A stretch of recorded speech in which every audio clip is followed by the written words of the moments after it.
Today, it is 1 year and 15 days since the horrendous Pahalgam massacre.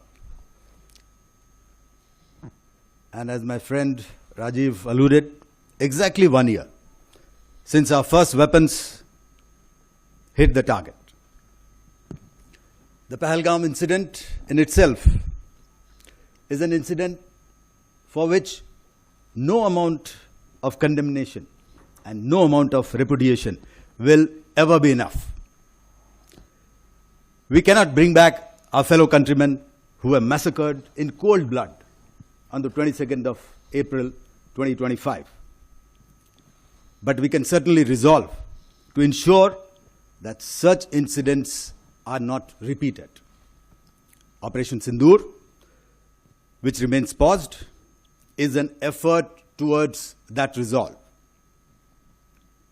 Since times immemorial, we have lived with a simple philosophy of live and let live.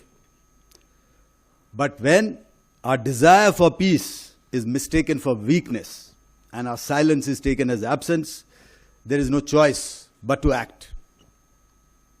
And when we act, there are no half measures. It is decisive, it is lethal, and it translates into Operation Sindoor. A decisive yet calibrated response targeting the perpetrators and their backers. As Rajiv has alluded, going into this operation, our higher directions were very, very clear.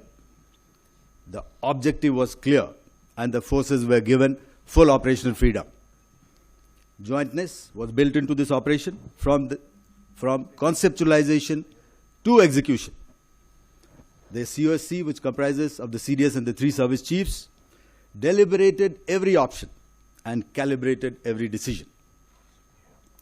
Thus, with an absolute clarity of action, a successful joint operation was launched to destroy the terror infrastructure in POJK as well as in Pakistan itself. And when that first weapon hit the target on the early morning of 7th May 2025, that decisive flash, ladies and gentlemen, was the strength and the resolve of the people of India being projected into the enemy heartland. It was partial justice being served to the families of the victims of that horrendous massacre in Pahalgam and many such incidents before that.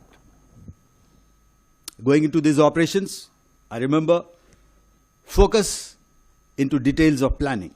The 3 of us met almost daily and on more than one occasions. Our aim was not just to hit. It had to be lethal, it had to be precise, avoiding collateral. Hence, selection of targets, timing, weapons to be used, everything needed to be carefully considered. And once that was done, execution was achieved with clockwork precision. A question which comes up time and again is, why did we agree to stop? I fully understand the angst of our people, especially the younger generation, given our experience with Pakistan. But allow me to clarify here. Our fight was with the terrorists and their support infrastructure, and that is what we hit, ensuring no collateral damage. We had achieved our objectives and our mission was complete. But when Pakistani establishment decided to side with terror and make it their own fight, we had no choice but to respond in kind. It was about self-defense, much beyond a counter-terror operation. When we responded, it was lethal and ruthless. And after taking the beating, sense kicked in the adversary, and they asked for cessation of hostilities. We paused when the request came, we stepped back, but we didn't blink. We had delivered the message, and the message was very clear. That is, misadventure will not go unanswered. Acts of terror will carry consequences.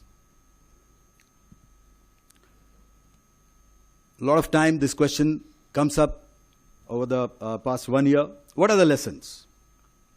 Well, in the defense forces, we are continuously evaluating our options and drawing our lessons through exercises, training, and simulation.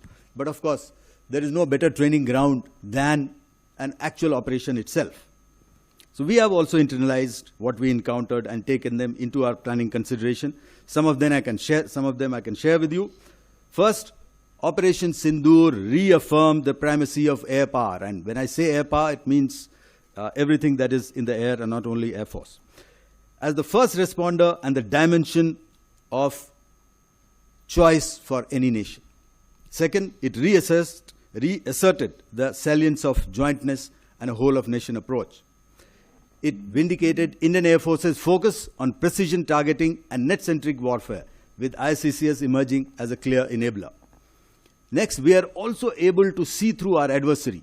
We now have first-hand confirmation of their capabilities, capacities, and tactics they intended to hide. So I'm sure there are a very lot across there.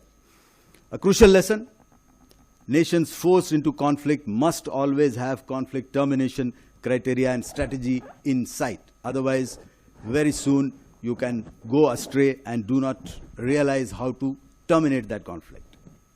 Of course, we need to invest more in certain capabilities like space, unmanned systems, cyber. Some of these capabilities have already been addressed in the past 1 year, and we fully realize that Atmanirbharta, as my friend Rajiv alluded, is the way forward. So Indian Air Force relies heavily on indigenous technologies, and several measures are being taken to enhance partnership with defense PSUs and private industry. IAF is an active participant of Mission Sudarshan Chakra, and we are working to build on the success of ICCS to provide this crucial capability to our country. Looking ahead, we continue the vigil, and IAF will continue to be the first responder whenever our peace and tranquility is challenged, whenever our sovereignty is threatened. There is no distance too far, no depth too great, and no dimension we cannot dominate. At this instant, we are watching and could not be better prepared.